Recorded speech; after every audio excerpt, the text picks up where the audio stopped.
we came up with what we call EBM+, and our proposal is to take more evidence into account when you do evidence-based medicine. So the standard EBM approach of just looking at clinical studies isn't enough, we argue. You also need to look at mechanistic studies that point to how what the mechanism of action is exactly. Hello, I'm Brendan Clarke and I'm delighted to announce the launch of the EBM Plus handbook. Called Evaluating Evidence of Mechanisms in Medicine, this book develops our understanding of evidence in medicine, public health and social care. Our approach builds bridges between conceptual and practical work. So we offer conceptual insights about evidence of mechanisms and ways of integrating different kinds of evidence together. We develop these insights into a new approach to gathering, evaluating and using evidence of mechanisms. This is then used to ground a series of practical tools for working with evidence of mechanisms.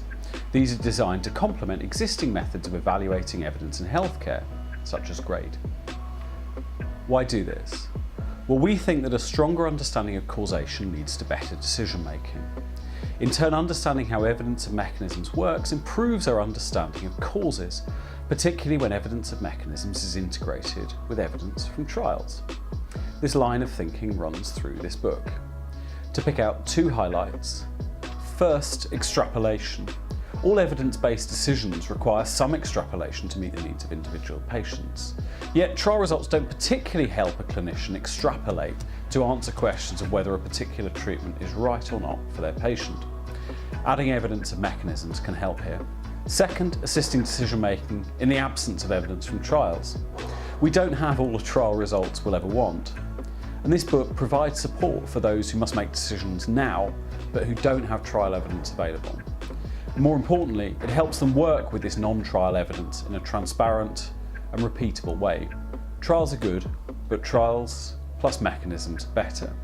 And for us, the EBM Plus group, mechanisms are the plus in EBM Plus. How to use this book?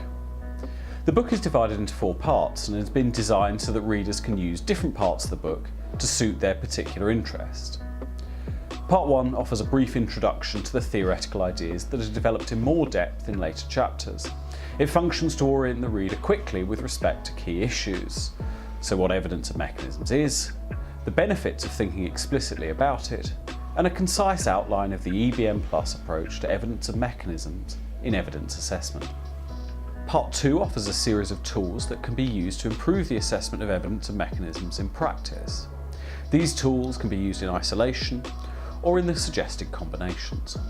The starting place is our overview tool. Is your policy really evidence-based? This is a quick and easy way of finding out whether a particular policy is evidence-based. And then further sets of tools are provided for more detailed appraisal. So first we provide a group of tools that are designed for guideline developers working in medicine. We offer a pair of tools that are designed for critical policy appraisal by politicians, journalists, researchers and so on. And we offer a tool that's designed specifically for public health and social care policy evaluation. Part 3 of the book then develops our theoretical ideas. It begins with the question of how to gather evidence of mechanism. This is particularly important because the relevant research may not be indexed in the standardised way that's now common for clinical trials. We then offer a process for evaluating this evidence of mechanisms. Briefly, we suggest that users should break this evidence of mechanism down into specific mechanism hypotheses, and then combining the assessment into an evaluation of the quality of evidence for a general mechanism hypothesis.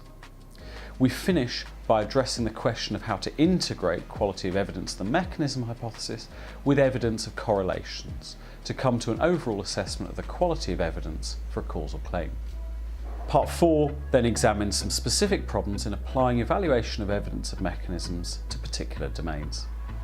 The whole book can be used together, or those with a practical focus can concentrate on parts 1 and 2, while those with a more theoretical interest can use parts 1 and 3, perhaps supplementing with chapters from part 4 as appropriate. In conclusion, the use of evidence in medicine is something that we should continuously seek to improve. This book provides a new way to approach evidence in medicine via tools that give simple and transparent methods for working with evidence of mechanisms that are linked to a rigorous philosophical account of evidence of mechanisms in medicine. We hope that these methods will be useful to you. The book is open access and you can view it online today via our website at ebmplus.org. Thank you very much for watching, and we really hope that you found it useful. If so, you'll be happy to know that the second edition of the book is already underway. In the meantime, if you'd like to get in touch with us for any reason, our contact details are on our website at ebmplus.org, or you can get in touch with us directly by email at contact@ebmplus.org. Thanks again for watching. One thing I learned when you work in health policy, you realise how prevalent the scary EBM kind of reduction is in terms of just relying on trials and relying on correlations rather than mechanisms. So one thing that I've noticed is how ahead of the grain EBM Plus is, and so when I go out and doing my work, I'm always thinking, how can we critique this more? And I just go back to using EBM Plus approaches, and the tools, by the way, I kind of test them out secretly, and they're pretty great. So.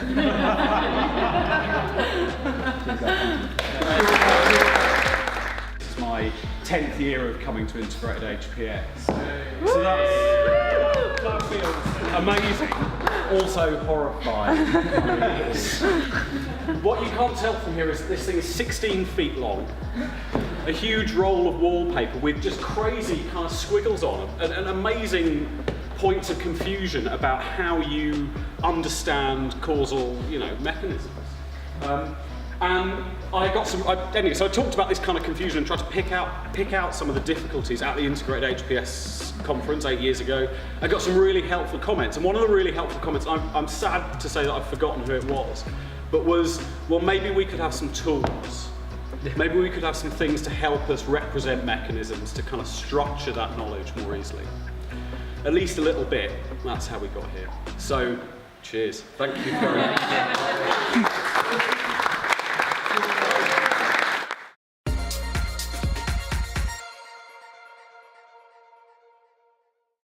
Well, we didn't launch the book. Oh, we didn't launch the book. Launch it.